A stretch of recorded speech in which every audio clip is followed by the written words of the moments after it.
বাড়া, তুমি কি সত্যি সত্যি স্পোর্টস খেলে কিছু করতে চাও, না শুধু র্যাঙ্ক পুশ করে নিজের সময় নষ্ট করতেছো?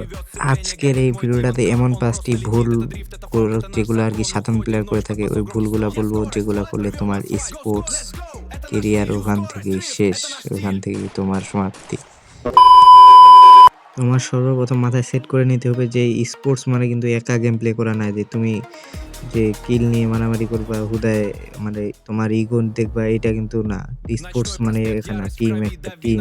ফ্রি ফায়ার হোক আর পাবজি মোবাইল হোক, এটা কিন্তু একটা টিম, আর এটাই হচ্ছে স্পোর্টস। তোমার টিম যেভাবে খেলবে তোমারও পারফরমেন্স ওইভাবেই চলবে।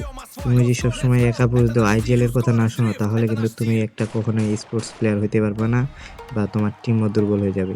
সবসময় যদি নিজের ইগো বড় রাখো, তাহলে কিন্তু তুমি একটা বড় টুর্নামেন্টে গিয়ে 10 সেকেন্ডও টিকে থাকতে পারবে না। এখন হ্যাঁ, ইগো রাখতে হবে ভাই, ইগো ছাড়া কিছু হবে না। কাহিনী হচ্ছে ইগো কাকে বলে। তোমাকে এখানে ধারণাতে ইগো রাখবা কোথায় জানো? তোমার টিমকে নিয়ে। তোমার টিমকে মনে করবা যে এই পৃথিবীর বেস্ট টিম, এটা হচ্ছে ইগো তোমার। কিন্তু তুমি নিজেই ইগোইস্ট হয়ে যাবা, আর তোমার টিমমেটস হচ্ছে হোগা দোগ। এইভাবে তুমি একটা কখনো স্পোর্টস প্লেয়ার হতে পারবে না।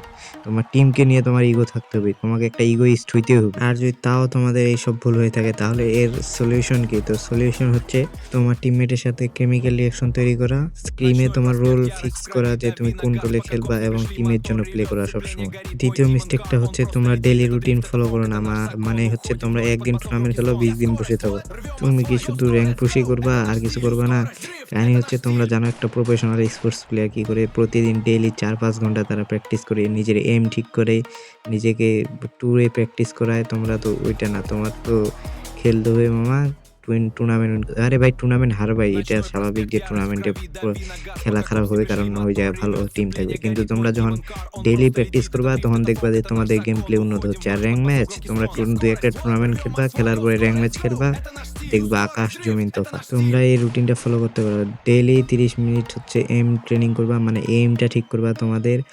আর পুরো 2 ঘন্টা টুর্নামেন্ট খেলবা, আর 1 ঘন্টা রিভিউ করবা। মানে তোমরা অ্যানালাইসিস করবা ম্যাচগুলা, কি হচ্ছে না হচ্ছে, মানে ভুলগুলা ঠিক করবা এক কথায়।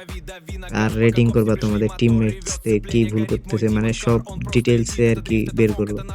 3 নাম্বার মিস্টেকটা হচ্ছে টক্সিক ব্যবহার। ভাই, এটা বাংলাদেশের মানুষ মানে ছেলেদের রক্তে রক্তে মিশে আছে। এখন যে পয়েন্টগুলা বলবো, ওইগুলা তোমাদের সাথে হয়েছে না কি হয় নাই, এটা কমেন্টে বলে যাবা। একটু মারা গেলেই হচ্ছে রাগ, টিমমেট ব্লেম, আর মাইক অফ। এইগুলা কি তোমাদের সাথে হয়? তোমাদের টিমমেট গুলা কি এরকম করে নাকি? বলো দেখি। একটা স্পোর্টসে তোমার স্কিলের আগে লাগে হচ্ছে মেন্টাল স্ট্রেংথ। বড় বড় টিমগুলো প্লেয়ার নেওয়ার আগে দেখে হচ্ছে তার মেন্টালিটি, যে তার মেন্টালিটি ঠিক আছে না টিমে নেওয়া যাবে না। Toxic player equals to no team. আর এইটার সলিউশন হচ্ছে তোমাদের ম্যাচ শেষে রিভিউ করা, আর নিজের ভুলগুলো আগে আগে দেখা, মানে নিজের গুলো আগে ঠিক করতে হবে, তারপর টিমমেটের দেখতে হবে। 4 নাম্বার মিস্টেকটা, এটা হয় সবার সাথেই হয়, আমাদের দেশের মনে করো যে সবাই এই এক্সকিউজটা দিয়ে থাকে, ডিভাইস প্লাস নেট ইস্যু। মানে এটা বলবে ভাই, আরে ভাই ফোন ল্যাগ করতেছিল, নেট পিং হাই।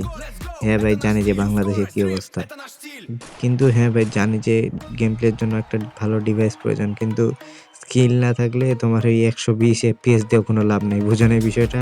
বাংলাদেশে অনেক ভালো ভালো প্লেয়ার হচ্ছে মিড রেঞ্জের ফোন দিয়ে গেম প্লে শুরু করছে।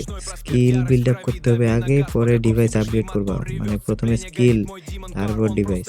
5 number mistake, no tournament experience. শুধু র্যাঙ্ক পুশ করলেই একটা টুর্নামেন্ট প্লেয়ার হওয়া যায় না।